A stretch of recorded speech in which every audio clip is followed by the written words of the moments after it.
Hello everybody, this is Zaya and welcome back to the City Construction Challenge. I am here on top of our watchtower we built last time.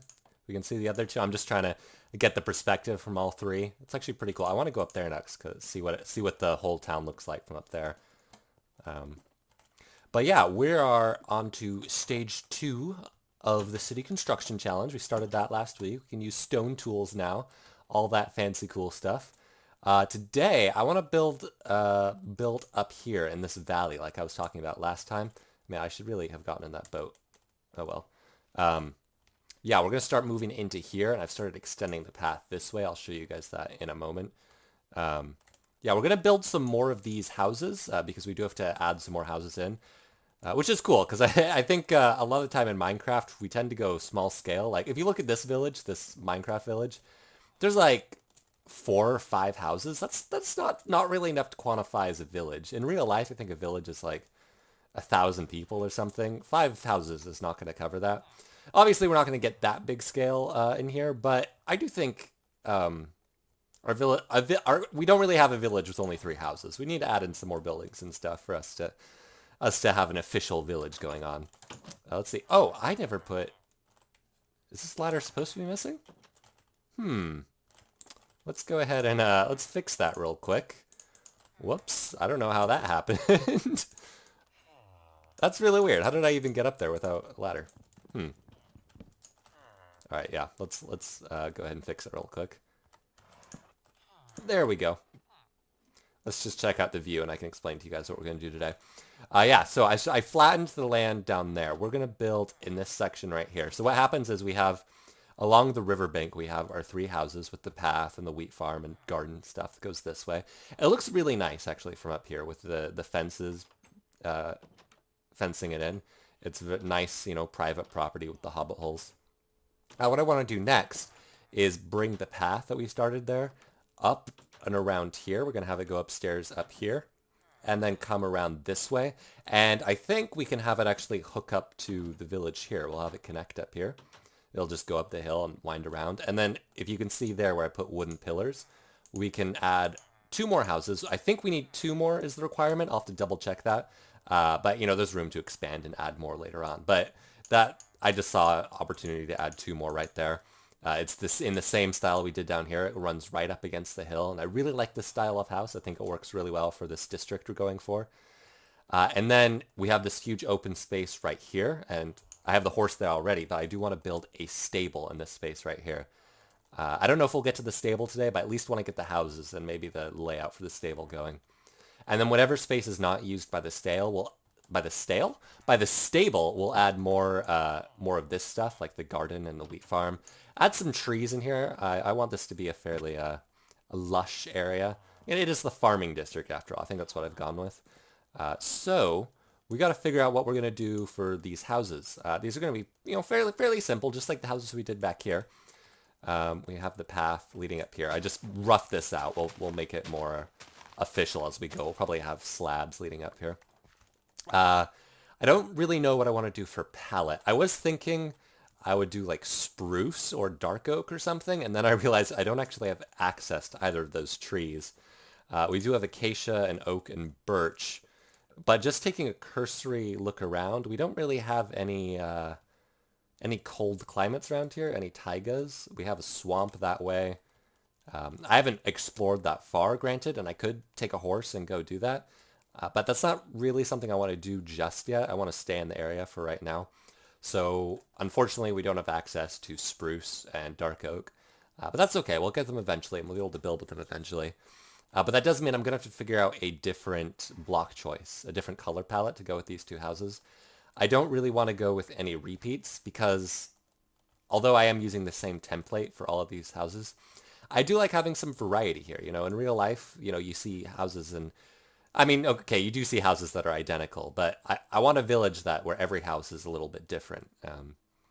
They may look similar, but I want everyone to have its unique flavor, unique flair.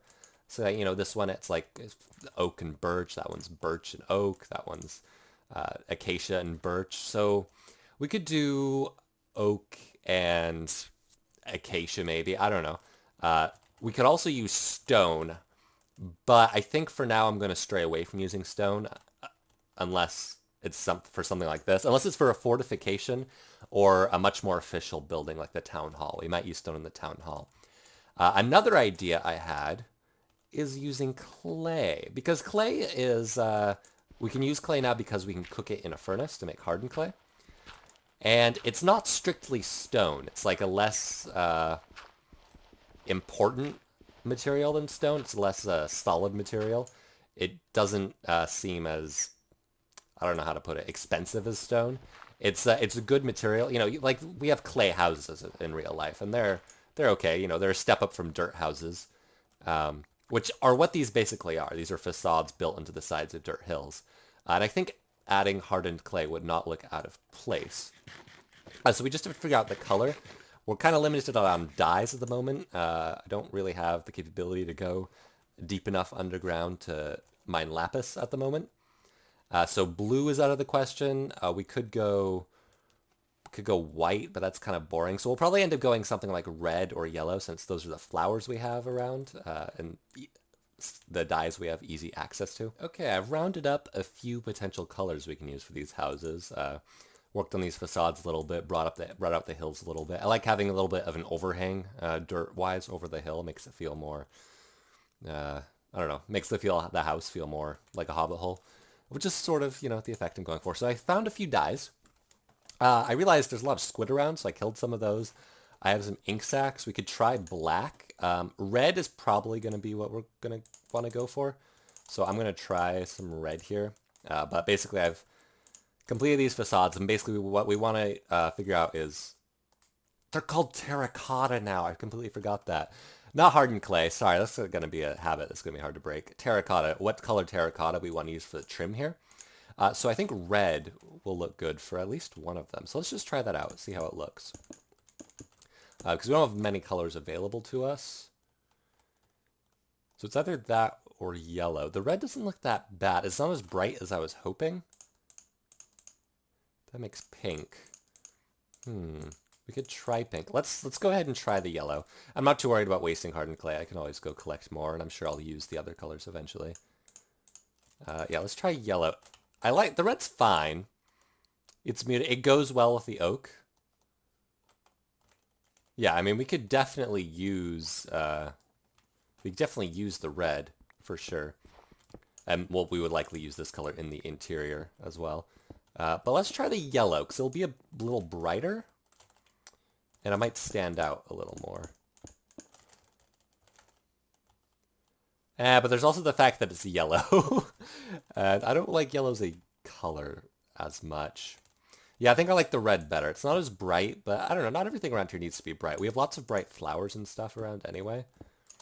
So maybe that's fine. If it's not very bright. We could try pink, I suppose. Let me just grab these. Oh, there we go. Okay, let's try black, at least for one of these. Let's just say we'll use red for one of these. We have to figure out two colors we want to use. So let's try black. That looks more like a brown, though. However, that will go well with the oak wood, so let's try it out.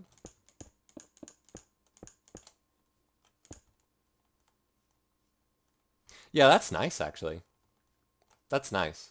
I mean, obviously it doesn't bring a lot of color to the table, but it doesn't need to be super, like I said, it doesn't have to be super colorful.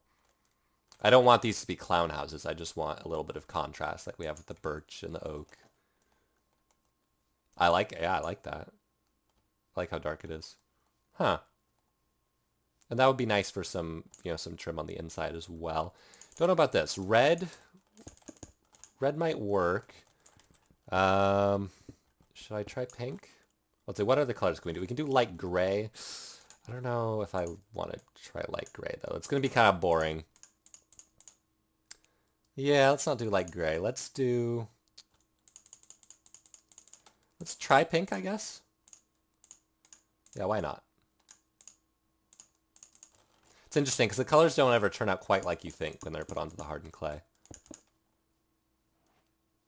You know what? I like that.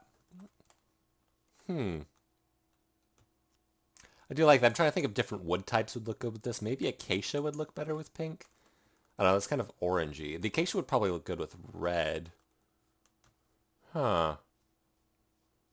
Well, I brought out some acacia wood just to try it, and I'm not convinced. I don't know, with the pink especially, no, the pink, it comes way too close to clown house for me. This, I don't know, the acacia wood is just a little garish. I don't know, it stands out. It definitely doesn't work with the oak logs. It stands out just a bit too much to me. I mean, we barely made it work over here. I really want to make acacia wood work more, but it's just not working for me. I think I'm going to replace it back with oak. Okay, so this is what I ended up with for the final facades for each of these houses. I kept it fairly simple. We're going to go with oak with the red clay trim here. It's less garish than the acacia. I just couldn't do the acacia. They're both oak. It's a lot of oak, but I think that using the clay breaks it up enough. We have a very simple exterior here. I managed to get a window in here. We're going to use the black terracotta here. And I think we'll be able to use quite a bit of the black terracotta in the inside as well. It doesn't stand out as much as the red. The red actually looks nice, but I think it'll be used fairly sparingly for highlights here and there. The black here I might be able to use quite a bit for walls and such. So as for the interiors, it's going to be the same rules for these other three houses. I'm going to add a bedroom, a front door, which I've completed, and a living area. So 2 rooms in each house. I'm going to keep things fairly simple. I'm not going to do anything as extravagant as the birch house right there. Nothing that big again. Keep things fairly simple. I'm just going to dig out an area. It's going to go so much faster now that I have stone tools. I don't know. I was thinking maybe we could connect the 2 houses in between. That could be a cool idea. But I decided against it. I want to keep these individual houses because in the end, when I have the city all built, which is going to be way, way in the future, I want to have as many different buildings as possible. I want there to be so many houses, so many different buildings that you can go in. I want it to actually feel like a city because there's just so many buildings.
Okay, so I've finished up the interiors of these houses. I'll take you through a little tour of each of them. This is the red house, the red clay house.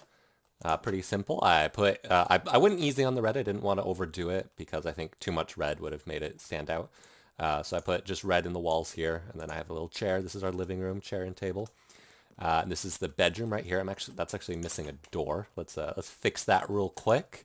When I go back through here, I always catch all the things that I missed my first time through. But yeah, let's get a door down here.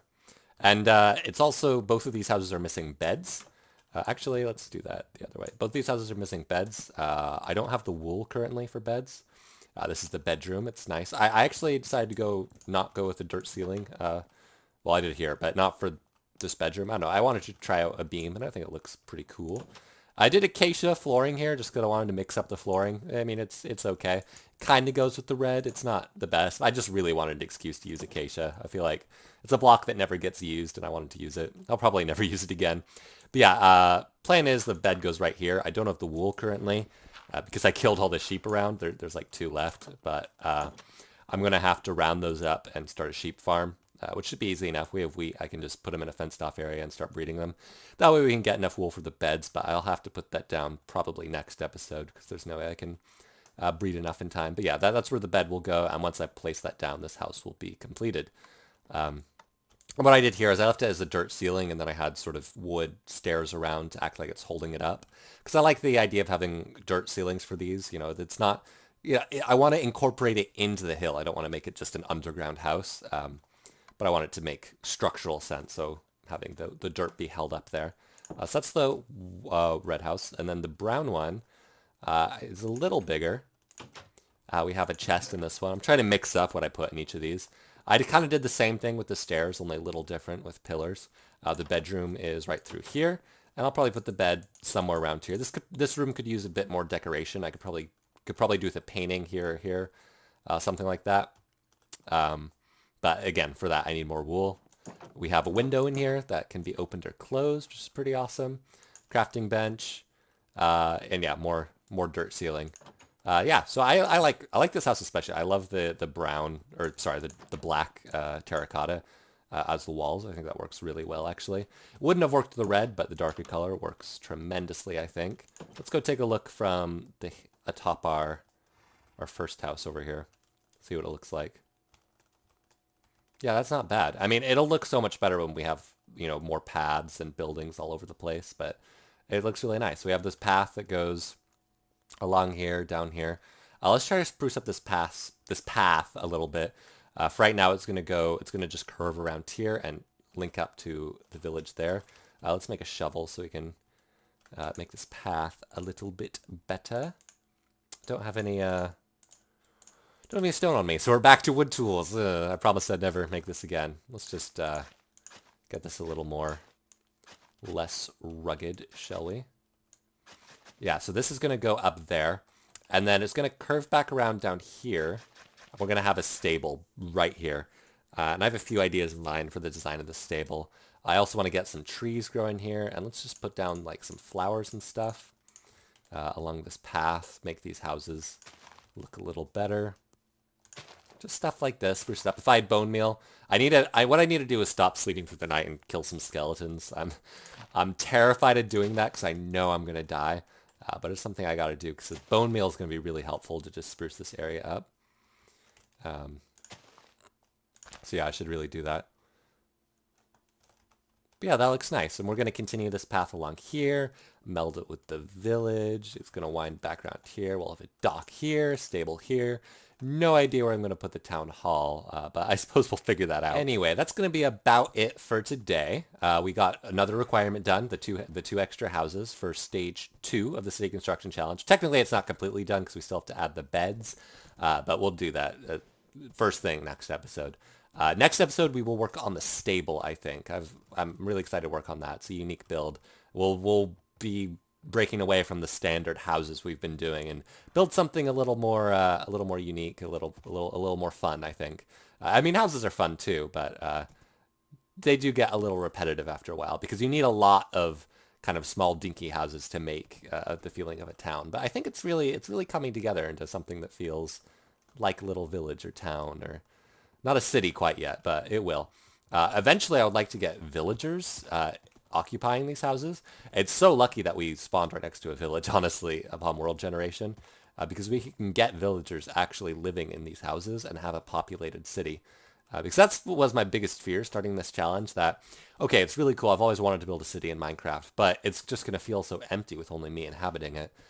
But we spawned right next to a village, so we're not going to have to, it's not going to be a headache to get the village actually populated.